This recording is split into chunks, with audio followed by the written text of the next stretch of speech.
klausotės Vakaro žvaigždelės. Laida vaikams ir visai šeimai.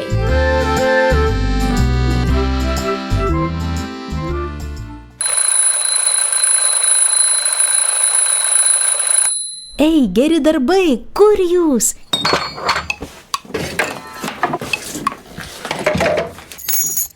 Nesislėpkite, netylėkite, prabilkite.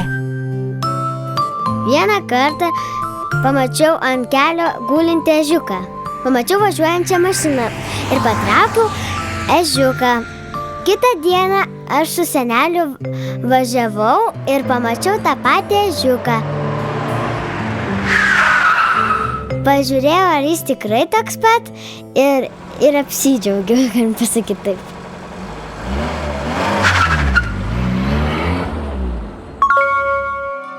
Padedu tėčiui lieti gėles ir man. Padedu lovą kloti. Aš savo tėčiui padedu tvarkytis namuose. Mamai padedu dar siurbliuotis ir tėčiui.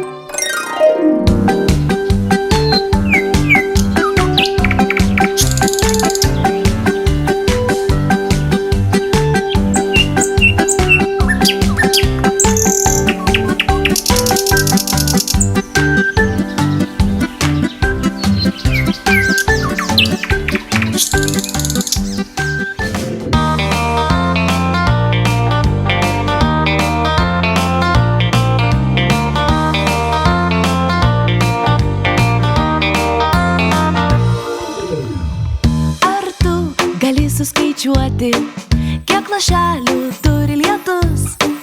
Ar tu gali pasakyti visų žuvelių vardus? Ar tu gali pasakyti visų žuvelių vardus? O Dievas gali, jis visagalis. Sukūrė mamą, sukūrė tėtį, brolį, sesę ir mane. Mano širdelė, tyra gera širdelė. Tavo širdelė, tyra gera širdelė. Tyra gera širdelė.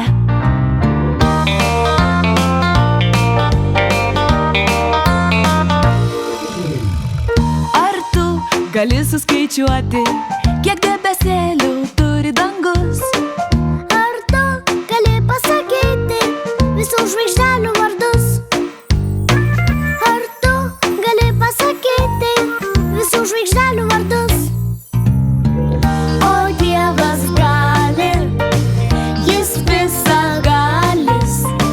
Sukūrė mamą, sukūrė tėtį, brolį, sesę ir mane. Mano širdelė, tyra gera širdelė.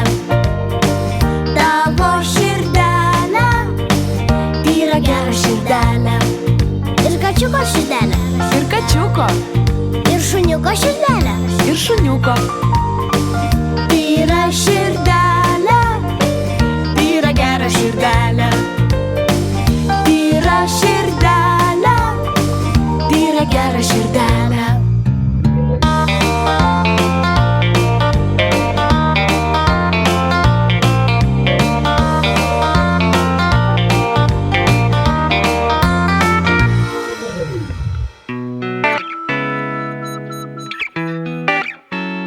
Aš manau, kad žvaigždės šviečia todėl, kad žmonėms būtų šviesiau. Jūs klausotės laidos Vakaro žvaigždelė.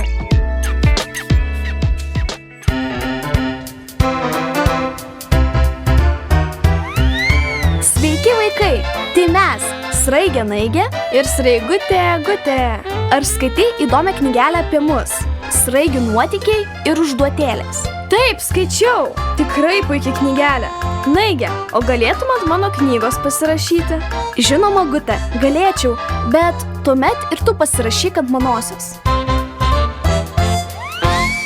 Sraigių nuotykiai ir užduotėlės puikiai lavinamoji knygelė 3-6 metų vaikams. Kartu su Sraigutėm patirkite smagių nuotykių, mokykitės kalbos kultūros ir atlikite įdomias užduotis. Daugiau informacijos tinklalapyje žvaigždelė.lt. Mėly bičiuliai, dabar išgirsite istoriją iš knygos Mažiems ir dideliems Gideonas pučia ragą. Lietuvos Biblijos draugija išleido 18 knygelių seriją Mažiems ir dideliems. Knygelės sumanytos ir skaitantiems, ir dar nemokantiems skaityti vaikams. Specialiai sukurtu skaituku reikia priliesti pilką kvadratėlį kiekvieno puslapio apatiniame dešiniajame kampe ir knyga pradės kalbėti. Su tuo pačiu skaituku gali liesti kiekvieną iš 18 knygelių ir klausytis skirtingų istorijų. O suaugusiems bus įdomu kartu su vaikais panagrinėti papildomą informaciją knygos pabaigoje. Tai autentiškas šventojo rašto tekstas bei enciklopedinės žinios. Daugiau informacijos apie šias knygeles Mažiems ir dideliems rasite interneto svetainėje www.biblijosdraugija.lt. Taigi verčiu knygelę ir su skaituku liečiu puslapio apačioje pilką kvadratėlį. Knyga Gideonas pučia ragą tuoj pradės kalbėti.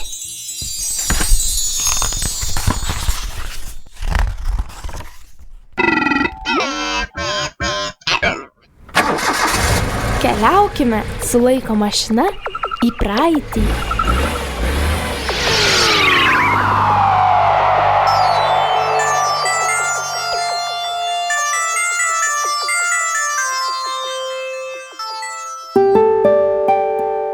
Ilgus metus Izraelio tauta kentė egiptiečių priespaudą, gyvendama nelaisvėje. Viešpats išvedė juos iš Egipto ir jie pagaliau atvyko į Kanaaną, žemę, kurią Dievas jiems buvo davęs. Iš pradžių gyveno garbindami Viešpatį, tačiau netrukus dėkingumą pamiršo ir pradėjo nedorai elgtis. Tada netoliese gyvenę midjaniečiai ėmė juos puldinėti, niokodavo laukus, vogdavo avis ir galvijus. Vieną tokią dieną jaunuolis vardu Gideonas, slapstydamasis nuo midjaniečių, kūlė kviečius vyno spaudykloje. Ten jam pasirodė Viešpaties angelas ir tarė: išvaduok Izraelį iš midjaniečių rankų, Dievas bus su tavimi. Kaip aš galiu išvaduoti Izraelį? Nustebo Gideonas. Aš dar visai jaunas, jauniausias iš savo brolių ir nėra kas man padėtų. Dieve, duok ženklą, kad tai tu kalbi su manimi. Po to jis tarė angelui: prašau, palauk manęs čia, kol atnešiu savo atnašą. Kai Gideonas padėjo ant uolos Viešpačiui aukoti skirtą mėsą ir duoną, angelas palietė auką savo lazdos galu. Kas tai? Iš uolos iššoko liepsna ir sudegino auką. Su Viešpaties pagalba nugalėsiu midjaniečius, įtikėjo Gideonas.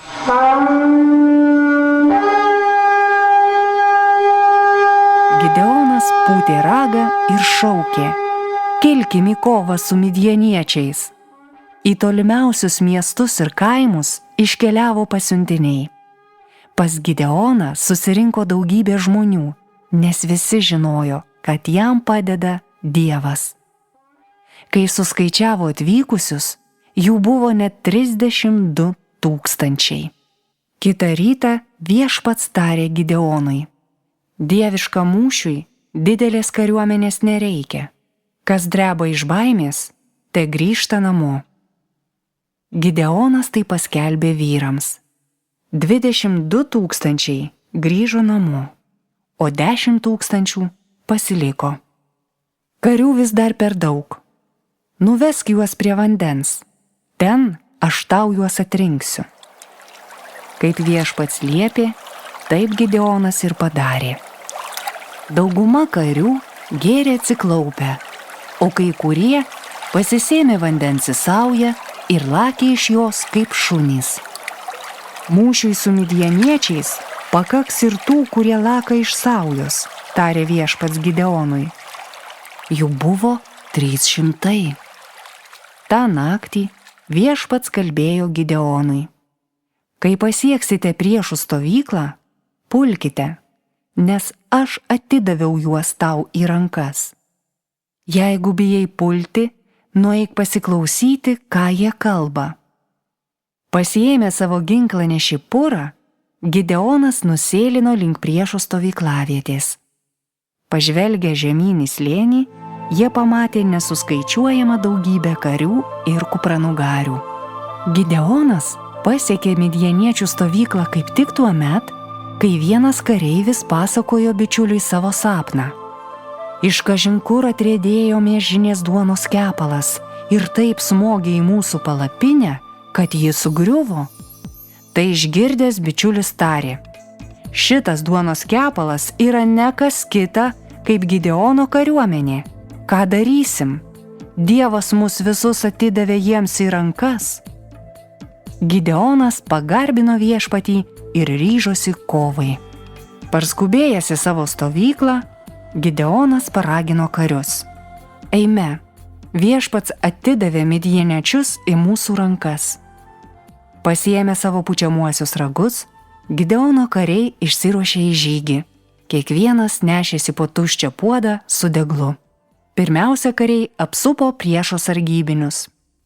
Gideonui davus ženklą, jie užsidegė deglus ir ėmė iš visų jėgų pūsti ragus bei daužyti puodus.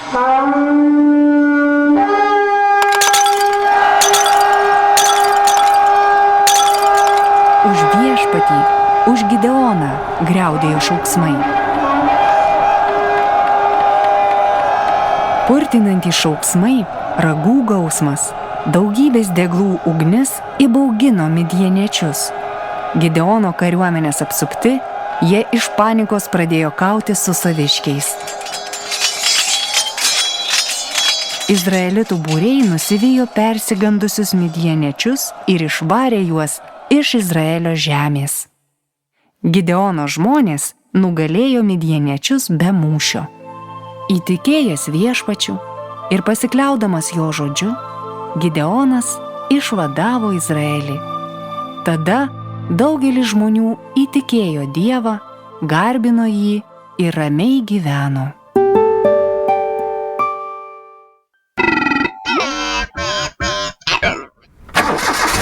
Keliaukime su laiko mašina į praeitį.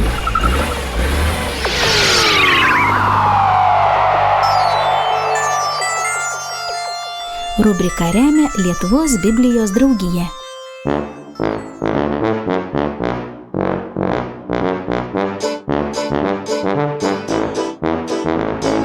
Gal aš niekad nežygiuosiu armijoj ir nebūsiu raiteliu ir tikrai nešaudysiu, gal virš priešo neskraidysiu niekada, bet aš viešpaties karys. Aš viešpaties karys. Aš viešpaties karys. Gal aš niekad nežygiuosiu armijoj, bet aš viešpaties karys. Taip, pane! Gal aš niekad nežygiuosiu armijoj ir nebūsiu raiteliu ir tikrai nešaudysiu, gal virš priešo neskraidysiu niekada, bet aš viešpaties karys. Aš viešpaties karys. Taip, pane! Aš viešpaties karys. Taip, pane! Gal aš niekad nežygiuosiu armijoj, bet aš viešpaties karys. Taip, pane! Gal aš niekad nežygiuosiu armijoj ir nebūsiu raiteliu ir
Žurnalas su kompaktinė plokštele Vakaro žvaigždelė geras vaikų draugas. Dainelės, pasakos, užduotėlės, konkursai ir žaidimai padės jūsų vaikams prasmingai leisti vasaros atostogas. Man patinka žurnaliukas Vakaro žvaigždelė. Aš vieną perskaitau ir laukiu, kol kitas bus. Daugiau informacijos interneto svetainėje www.žvaigždelė.lt.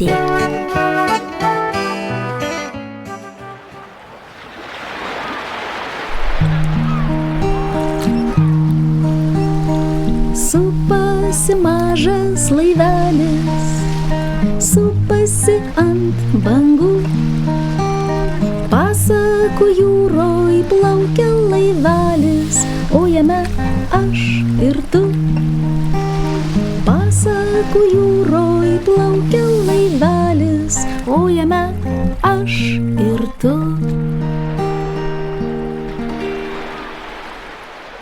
Daiva Bauerienė, Paršelio sąžinė. Šiandien, vaikai, išgirsite, kas vieną sykį nutiko mano geram bičiuliui rausvam paršeliui. Paseksiu šią istoriją tam, kad jeigu ir jums taip nutiktų, žinotumėte, kaip elgtis.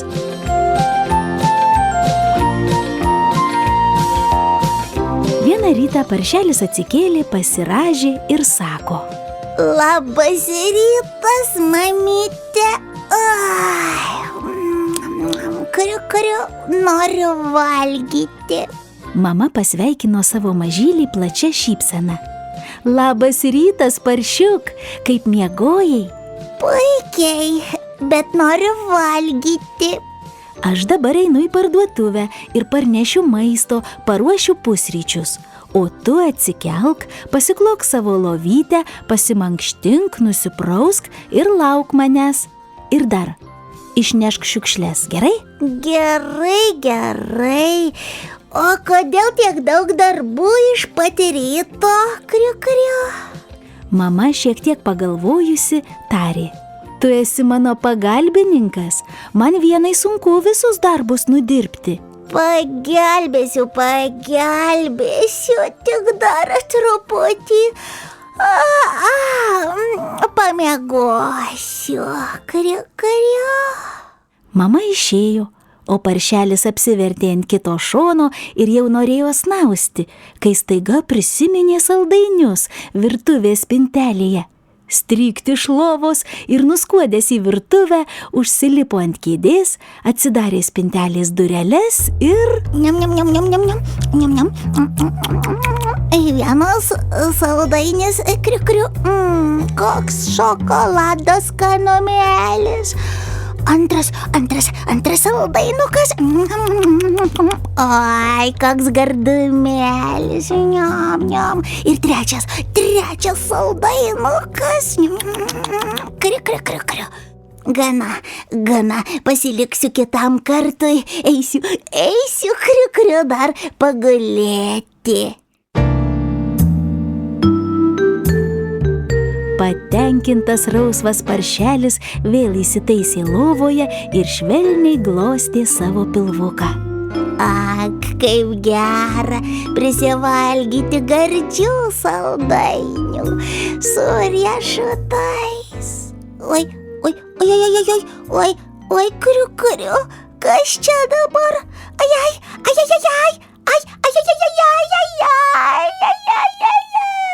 Skausmas raižė paršeliui pilvuką ir mažylis, nežinodamas ką daryti, susirietė į kamuoliuką.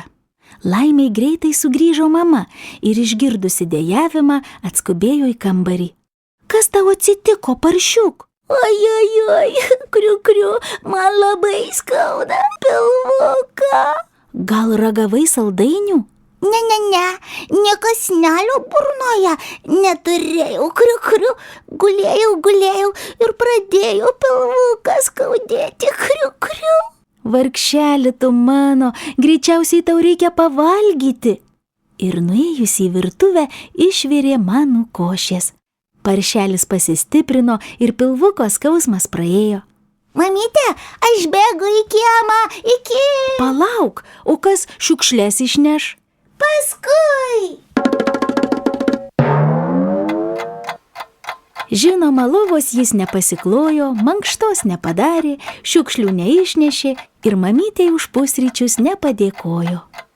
Kągi, atsiduso mama, reikės pačiai šiukšlės išnešti, bet ne, verčiau palauksiu, kol iš kiemo sugrįž paršiukas, juk jis pažadėjo man padėti. Aš tikiu, kad jis laikysis duoto žodžio. Šitaip nutarusi, mama pasiėmė knygą, pasileido savo mėgstamą melodiją, atsisėdo į krėslą ir ėmė skaityti.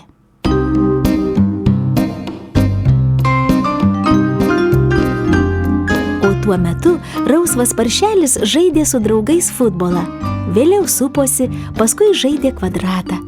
Draugai matė linksmą ir besišypsantį paršelį, bet iš tiesų paršelis jautėsi nesmagiai. Jam buvo neramu, lyg kažkas krebždėtų jo paties viduje. Krebžt, krebžt ir dar sykį. Krebžt, krebžt ir dar kartą. Krebžt, krebžt. Ei, kas ten krebžda? Paklausė rausvas paršelis pats savęs. Jis paėjo į šalį, kad draugai nematytų, kaip pats su savimi kalbasi. Tyla. Jokio atsakymo. Tik krebžt, krebžt. Aš dar kartą klausiu, kriu, kas tu esi ir kodėl krebždi? Vietoje atsakymo paršelis išgirdo jau gerai pažįstamą garsą. Krebžt, krebžt. Ką man daryti, ką daryti? Klausė pats savęs paršiukas. Jis atsisveikino su draugais ir norėjo eiti namo, bet staiga prisiminė.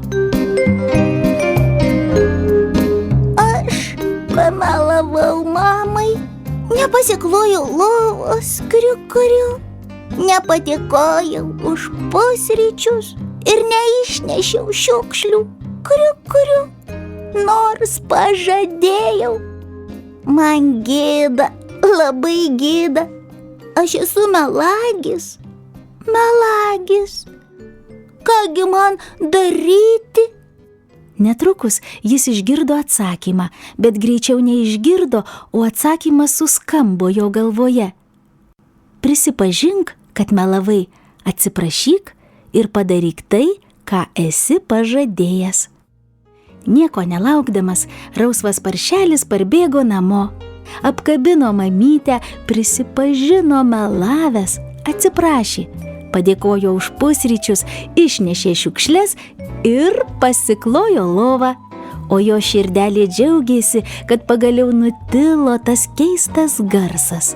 Krebžt, krebžt. Mamyte, ar dar turi man kokio nors darbo? Kriu. Be jokios abejonės mamos veidą papuošė plati šypsena. Mama stipriai apkabino savo vaiką, o vaikas mamą. Ir jų širdelės plakė vienodu ritmu. Tuk, tuk, tuk, tuk. Kriu. Mažas dar paršiukas, šiandien aš esu, bet sąžinės graužimą, krebždenimą girdžiu. Mamyte, man atleisk, prašau, kad anądien tau melavau, dėl to labai atsiprašau. Mamyte, man atleisk, prašau, kad anądien tau melavau, dėl to labai atsiprašau. Kriu. Ir kas ta sąžinė yra, kodėl ji krebžda, kai kada ramiai miegoti negaliu. Kriu. Mamyte, man atleisk, prašau, kad anądien tau melavau, dėl to labai atsiprašau. Mamyte, man atleisk, prašau, kad anądien tau melavau, dėl to labai atsiprašau. Kriu.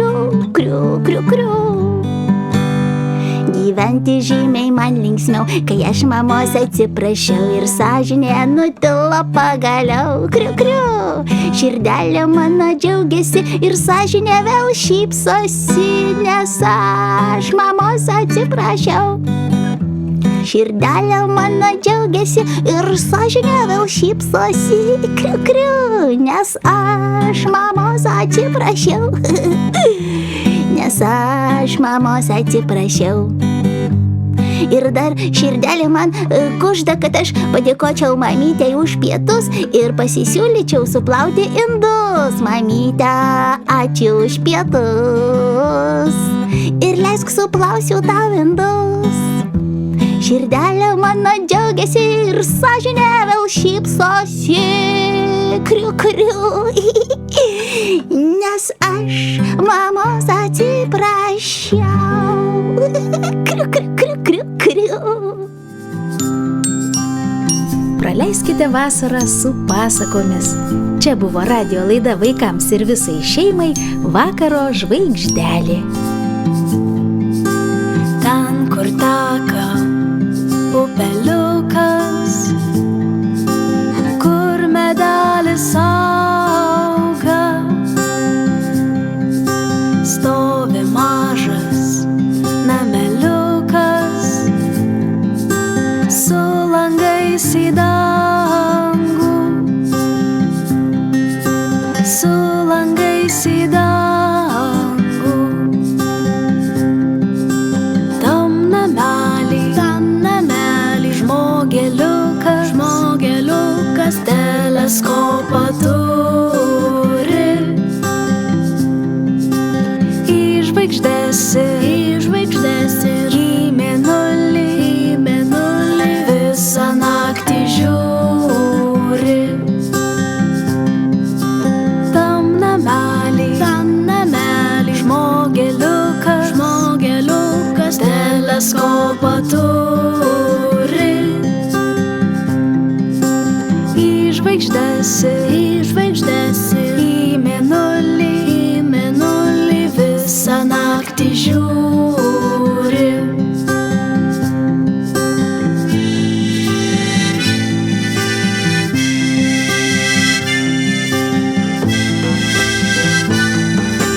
Mato, kaip viena žvaigždutė iš dangaus nukrito. Nuo medelio į upelį tiesiai nusirito.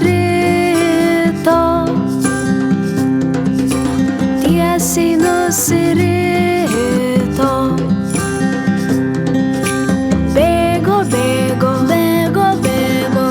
upelio mažas žmogeliukas. Tiesė jis rankelę ir išgelbėjo žvaigždelę. Bėgo prie upelio mažas žmogeliukas. Tiesė jis rankelę ir išgelbėjo žvaigždelę. Kokia miela, kokia graži, kokia miela, kokia graži, kokia miela,